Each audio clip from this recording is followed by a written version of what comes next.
রাগের মাথায় করে ফেলেছি স্যার, মাথার ঠিক ছিল না। তারা তলার ওই ছিলে কাদার তলায় পুঁতে দিয়েছি ওকে।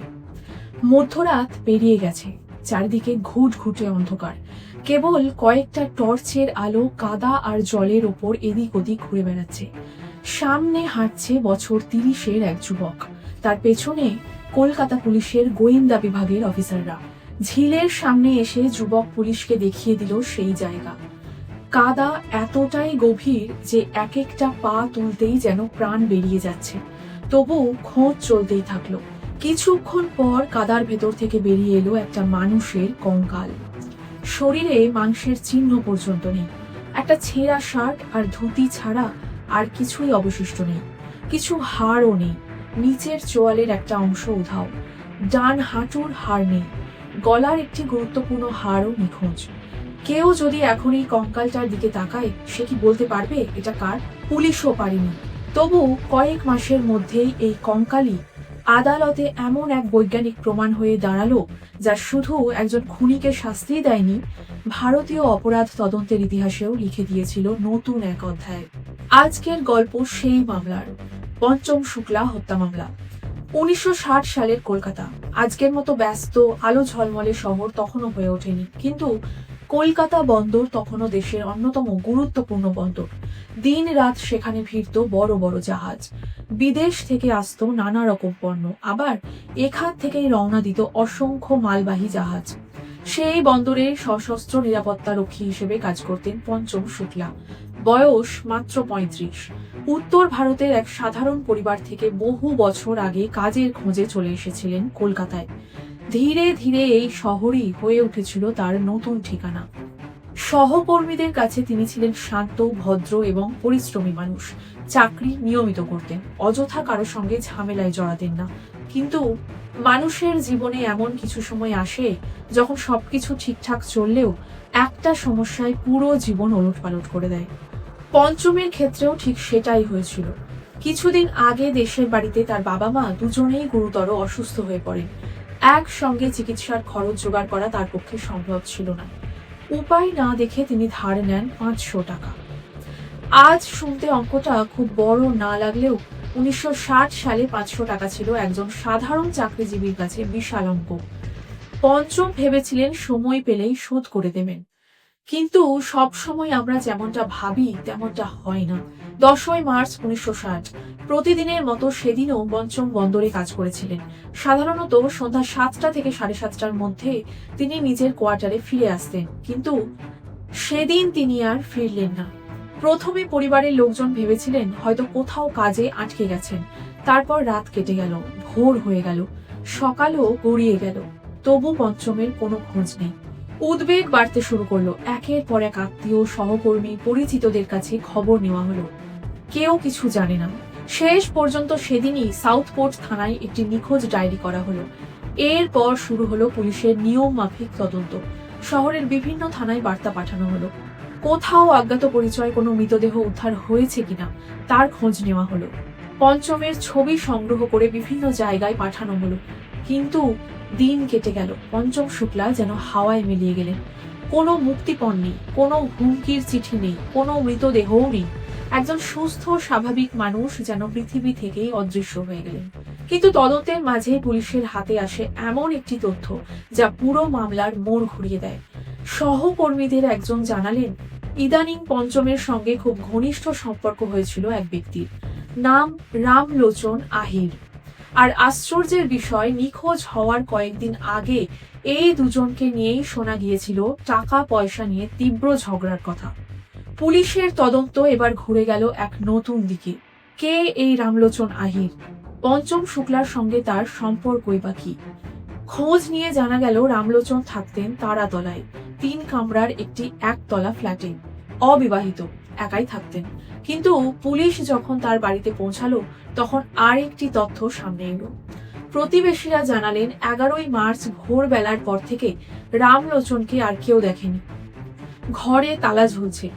একদিকে নিখোঁজ পঞ্চম শুক্লা, অন্যদিকে হঠাৎ উধাও রামলোচন আহির। এটা কি শুধুই কাকতালীয়?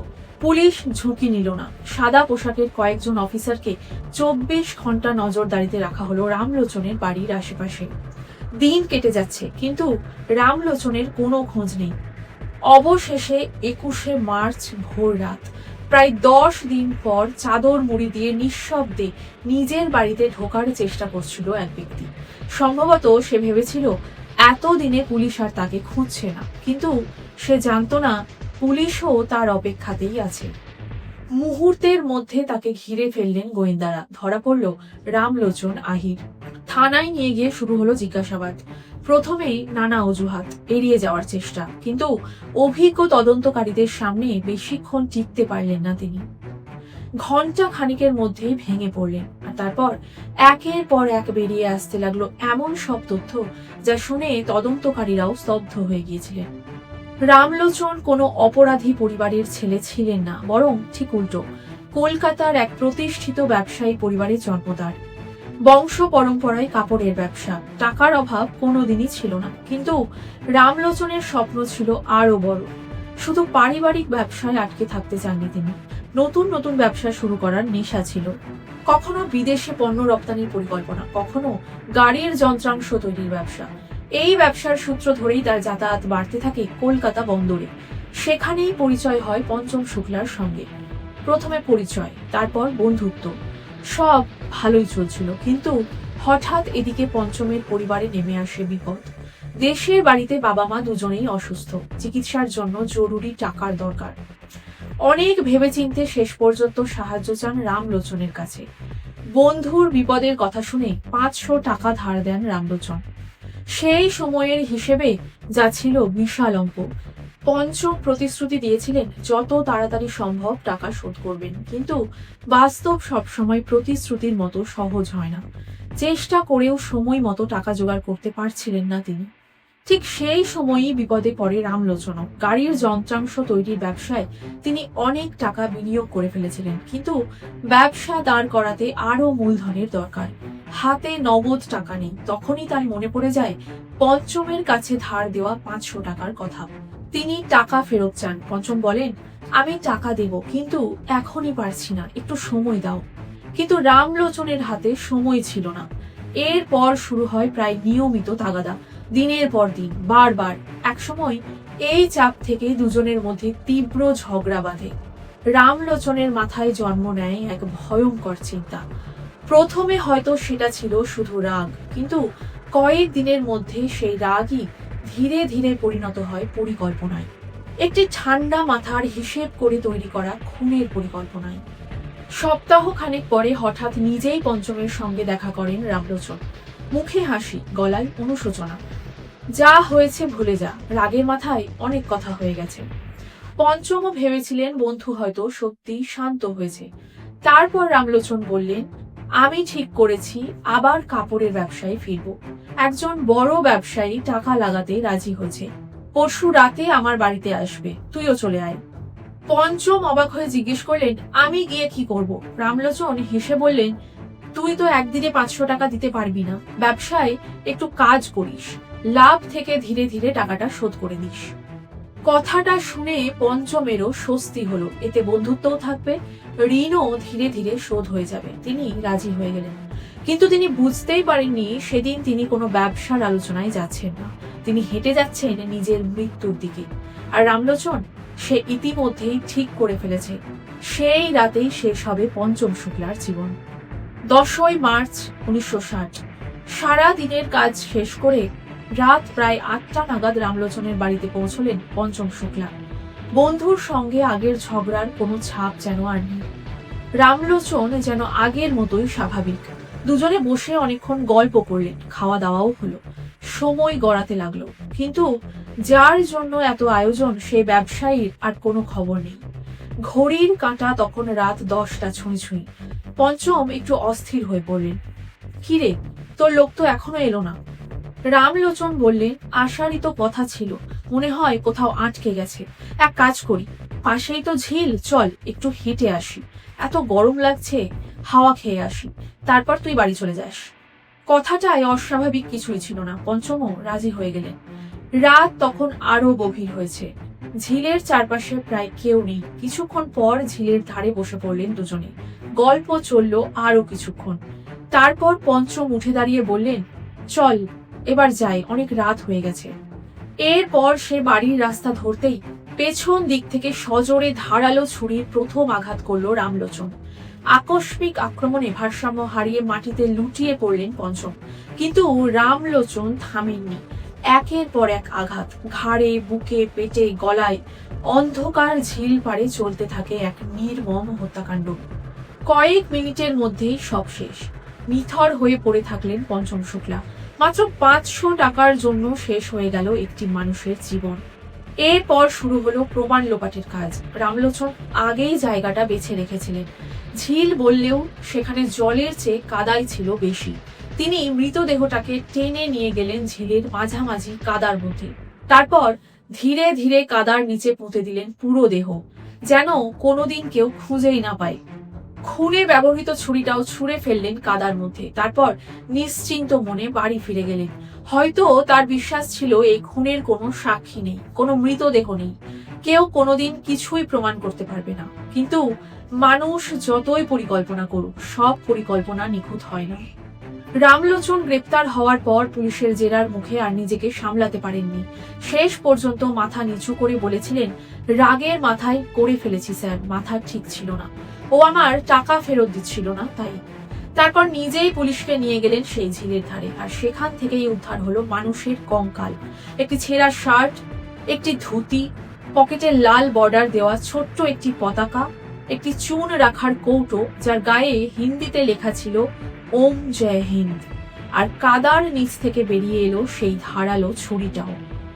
সব কিছুই যেন পুলিশের হাতে চলে এসেছে। অভিযুক্তও অপরাধ স্বীকার করেছে, খুনের অস্ত্রও মিলেছে, মৃতের পোশাকও পাওয়া গেছে। দেখে মনে হতে পারে মামলাটা প্রায় শেষ, কিন্তু আসল সমস্যা তখনো শুরুই হয়নি। তদন্তকারী অফিসার খুব ভালো করেই জানতেন, থানায় বসে দেওয়া স্বীকারোক্তি আদালতে খুব বেশি মূল্য পায় না। রামলোচন আদালতে গিয়েই যদি বলে, পুলিশ জোর করে আমার কাছ থেকে স্বীকারোক্তি আদায় করেছে, তাহলে কঙ্কালটা যে সত্যিই পঞ্চম শুক্লার সেটা প্রমাণ করবেন কিভাবে? কারণ সেই কঙ্কালে আর কোনো মুখ নেই, কোনো আঙুলের ছাপ নেই, ডিএনএ পরীক্ষার যুগও তখন আসেনি, শুধু কয়েকটা হাড়। এই কয়েকটা হাড়কে আদালতের সামনে দাঁড় করিয়ে কিভাবে বলা যাবে, হ্যাঁ এটাই পঞ্চম শুক্লা? এই একটি প্রশ্নই এখন পুরো তদন্তকে এনে দাঁড় করালো এমন এক জায়গায় যেখান থেকে বেরিয়ে আসার রাস্তা তখন ভারতের কোনো পুলিশ অফিসারেরই জানা ছিল না। এই জটিল সমস্যার সমাধান খুঁজতে তদন্তকারী অফিসার ঘন্টার পর ঘন্টা কাটাতে শুরু করলেন ন্যাশনাল লাইব্রেরিতে। সেই সময় তো ইন্টারনেট ছিল না, কোনো তথ্য জানতে হলে বইই ছিল একমাত্র ভরসা। দেশ বিদেশের ফরেনসিক তদন্ত নিয়ে লেখা বই পড়তে পড়তেই তার চোখে পড়ে বহু বছর আগের একটি ব্রিটিশ হত্যাকাণ্ডের বিবরণ। সেখানে প্রথম ব্যবহার করা হয়েছিল এক অভিনব বৈজ্ঞানিক পদ্ধতি, সুপার ইম্পোজিশন। তদন্তকারী অফিসার এই পদ্ধতি কাজে লাগানোর চেষ্টা করলেন, কিন্তু ভারতে কি সম্ভব? প্রথমে ফরেনসিক বিশেষজ্ঞরা কঙ্কাল পরীক্ষা করলেন। পরীক্ষায় জানা গেল এটি একজন পুরুষের কঙ্কাল, বয়স আনুমানিক 35 বছর, উচ্চতা প্রায় 5 ফুট 6 ইঞ্চি।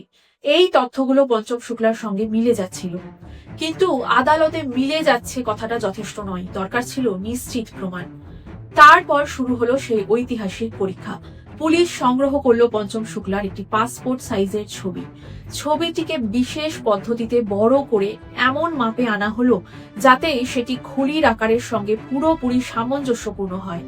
এরপর নিচে ছবি রেখে তার উপর খুলিটিকে একটি স্ট্যান্ডে বসানো হলো। ফরেনসিক বিশেষজ্ঞরা মিলিয়ে দেখতে শুরু করলেন মানুষের মুখের বিভিন্ন নোডাল পয়েন্ট, চোখের কোটর, নাকের অবস্থান, চোয়ালের গঠন, কানের স্থান, কপালের ঢাল, চিবুকের আকৃতি, একটার পর একটা বিন্দু, একটার পর একটা মাপ। আর তারপর ঘরে উপস্থিত সবাই প্রায় স্তব্ধ হয়ে গেলেন। প্রতিটি গুরুত্বপূর্ণ নোডাল পয়েন্ট নিখুঁতভাবে একে অপরের সঙ্গে মিলে যাচ্ছে। এর অর্থ একটাই, উদ্ধার হওয়া খনিটি পঞ্চম শুক্লারই। এটাই ছিল ভারতের ইতিহাসে প্রথম কোনো অপরাধ তদন্ত যেখানে সুপার ইম্পোজিশন টেকনিক ব্যবহার করে একটি কঙ্কালের পরিচয় বৈজ্ঞানিকভাবে প্রমাণ করা হয়েছিল। শুধু কলকাতা নয়, সারা দেশের পুলিশ মহলে এই তদন্ত আলোড়ন ফেলে দেয়। একটি পুরনো ছবি, একটি খুলি, আর বিজ্ঞানের সাহায্যে উঠে আসে একজন মৃত মানুষের পরিচয়। এরপর শুরু হয় বিচার পর্ব। আদালতে রামলোচনের আইনজীবীরা এই বৈজ্ঞানিক পদ্ধতির গ্রহণযোগ্যতা নিয়েই প্রশ্ন তোলেন, তবে তার ধোপে টেকেনি। রামলোচন আহির দোষী সাব্যস্ত হন। নিম্ন আদালত তাকে মৃত্যুদণ্ডের নির্দেশ দেয়। পরে হাইকোর্ট সেই সাজা কমিয়ে যাবজ্জীবন কারাদণ্ডের সাজা শোনায়। পরবর্তীকালে সুপ্রিম কোর্টও সেই রায় বহাল রাখে। মাত্র 500 টাকা। আজ হয়তো সেই অঙ্ক তেমন বড় নয়, কিন্তু সেই টাকার জন্যই একজন বন্ধু আরেক বন্ধুকে ঠান্ডা মাথায় মৃত্যুর ফাঁদে টেকে নিয়ে গিয়েছিল। সে ভেবেছিল দেহ লুকিয়ে ফেললেই অপরাধ চাপা পড়ে যাবে, কিন্তু সে জানতো না মানুষের শরীর পচে যেতে পারে, মাংস হারিয়ে যেতে পারে। কিন্তু বিজ্ঞান কখনো কখনো কয়েকটি হাড়ের মধ্যেও লুকিয়ে থাকা সত্যকে খুঁজে বের করতে পারে। এই কারণে পঞ্চম শুক্লা হত্যা মামলা শুধু একটি খুনের মামলা নয়, এটি ভারতের ফরেনসিক বিজ্ঞানের ইতিহাসে এমন একটি মাইলফলক যা প্রমাণ করে অপরাধী যতই প্রমাণ মুছে ফেলুক, সত্যকে চিরদিনের জন্য কাদার নিচে পুঁতে রাখা যায় না।